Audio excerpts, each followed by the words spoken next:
If you have a loved one in memory care, this is your chance to speak up. There's a public comment period happening right now before staffing requirements are reduced.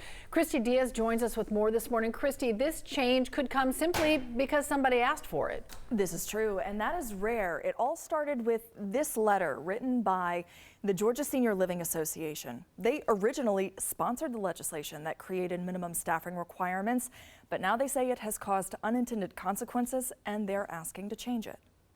Current law requires at least 2 direct care workers on site in each memory care unit. But some say that language has caused, quote, industry-wide operational inefficiencies where Georgia staffing is in a crisis. As I walked through Woodland Ridge, an assisted living community with a memory care unit, CEO Beth Casey says it comes down to who can go through a door. Where that would become problematic would be, let's say it's night on 11 to 7 shift and you're doing your night shift rounds.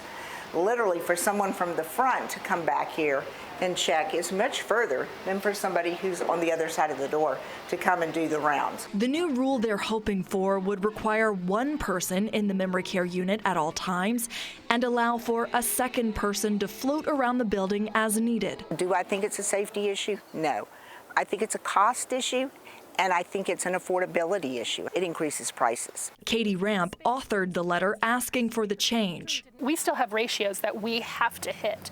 This just helps us allow the ability to float a staff member between the 2 places. This does not decrease care at all. Other advocates strongly disagree, like Nancy Petra at the Alzheimer's Association, who says having 2 people in memory care at all times is common sense. They may not know where they are and they may get agitated and they may wander into someone else's room, and having 1 direct care worker on staff in those units, we just don't believe that that is safe staffing.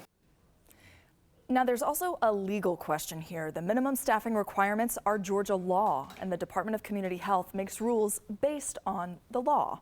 I reached out to question what would happen if this new rule is at odds with Georgia law. They said, quote, all concerns and issues raised during the public comment period will be carefully reviewed and considered by the department. So you have until tomorrow at 5 p.m. to submit a comment. The DCH board will meet again in January to make a final decision.